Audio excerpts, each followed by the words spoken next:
just wondering, what are they saying? Well, if you knew sign language, you would. And I think you should. I think everyone should learn sign language. I think it should be taught as a baby, in elementary school, as a second language. I was raised to deaf parents, and that's why I've known sign language my whole life. And knowing sign language has really given me a gift: sign language.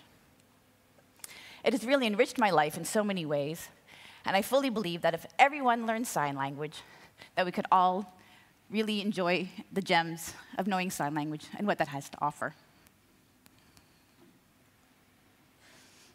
Here I am with my deaf mom, and that's how I learned how to sign. I was 8 months old when I was signing. That's right. 8 months old, I had communication going both ways. You had to wait until you're about a year and a half years old because you couldn't physically produce the sounds. But deaf people knew this for centuries.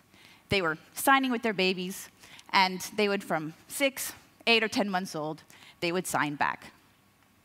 The hearing community nowadays had said, wait a minute, why do I have to wait till my baby's a year and a half or 2 years old before we can communicate? So nowadays, many hearing parents and teachers are using sign language to communicate with their children so they don't have to wait till they're talking. You're thinking, 6 months old, that's pretty young. But think of that child that you've seen that goes like this. What are they saying? They're saying, I want to come to you.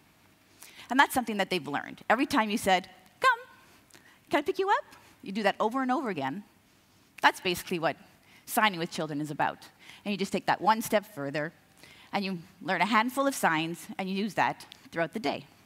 And then they'll pick it up just like they picked up waving, because that's what they do, right? Around 10 months old, a child can wave. It's also something that they've learned.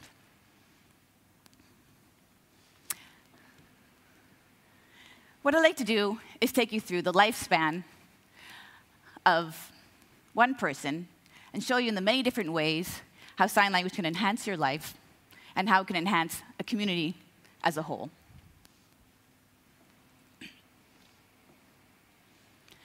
This is Micah, my son, and he's signing the sign for boat. Let's see what your life would have been like if you knew sign language as a baby. So you're maybe 10 months old, and you are pointing to the fruit bowl, and you sign the sign apple. Your parents can just take the apple and give that apple to you. Because what usually happens, you point to the fruit bowl, and your mom's like, do you want the banana? Do you want the cucumber? You're kind of like constantly going until you figure out which one it is. With sign language, you just do the sign, and they can give you exactly what you want. And for parents, you really get to know what your child wants and is thinking. And that's the beauty of using sign language at such a young age.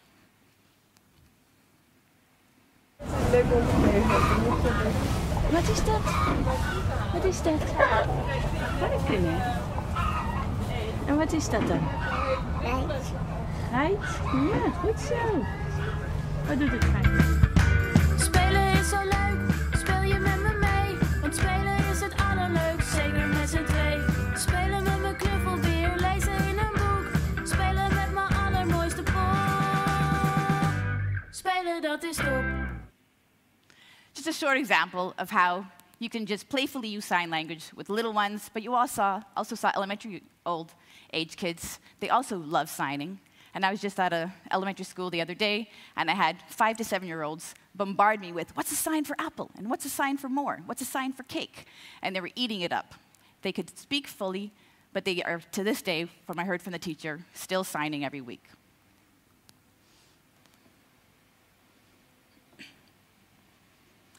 There's also, as a benefit of knowing both a spoken language and sign language, is that I can pick in whichever situation I want to use either spoken language or sign language. In some cases, it's even great to use both spoken and sign language, and that's what I'm also advocating for. We already know that 93% of communication is nonverbal, so why not take advantage of it? So now picture you're in elementary school, and you're going to learn about the water cycle of precipitation. You can learn this in words. So your teacher would say, you know, we have the water cycle. How does that work? You have bodies of water in the earth, and then that then will evaporate, and then it condenses, and then it precipitates back, and it returns to the bodies of water. Or you can use some signs. You can say, you have a body of water, and then it evaporates, and then it condenses, and then it precipitates, and returns back to the body of water. If you use both spoken language and the signs, a little bit more refined than our everyday gestures, then you really see that you can be much more clear. The other beauty of sign language for me is that it's really poetry in motion. Sign language has some unique aspects. For example, you can do a close-up, you can do a long shot, you can do different characters. You can also do slow motion. Maybe you're in the car, the landscape is just going by. Or you're in the train, and it's going by really fast. When you tell a story, you can say it with words, but if you add all these little gestures to it, it makes it that much more interesting. I have an example for you.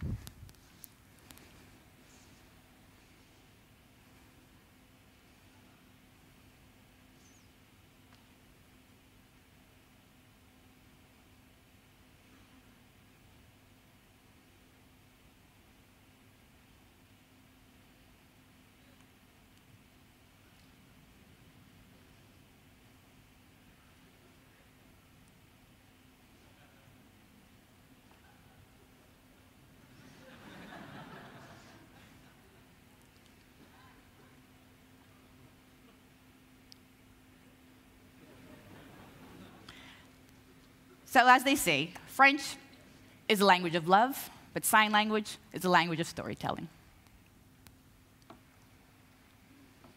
Now you say that may all be well and good.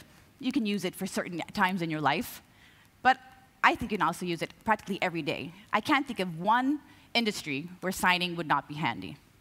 For example, you have the music industry, where you maybe need to be quiet on set, or you have to wear earplugs. In construction, where it's very loud. You also have meetings every day where you maybe just want to ask a simple little question, but it's too disruptive to use to talk. There are many days in your life where you really want to ask a question or say something, but it's just too disruptive. Or maybe you work at a hospital. It'd be much nicer for the patients if you could just talk to your colleagues and not disturb the patients.